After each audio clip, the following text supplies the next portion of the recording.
अस्सलामुअलैकुम दोस्तों, welcome back to our channel find Urdu.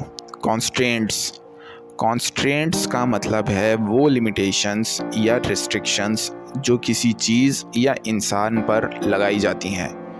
ये अक्सर टाइम, रिसोर्सेज या सर्कमस्टेंसेस में लिमिटेशंस को एक्सप्रेस करते हैं, जैसे किसी प्रोजेक्ट में बजट की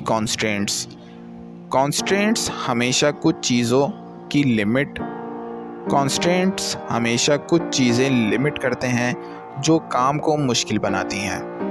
द प्रोजेक्ट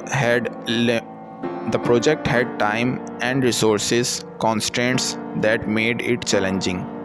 प्रोजेक्ट में टाइम और रिसोर्सेज की कॉन्स्ट्रेंट्स थी जो काम को मुश्किल बनाती थी। तो दोस्तों, कॉन्स्ट्रेंट्स का मतलब है वो रिस्ट्रिक्शंस जो किसी चीज़ को लिमिट करती हैं। उम्मीद है अब आपको कॉन्स्ट्रेंट्स का मतलब समझ में आ गया होगा।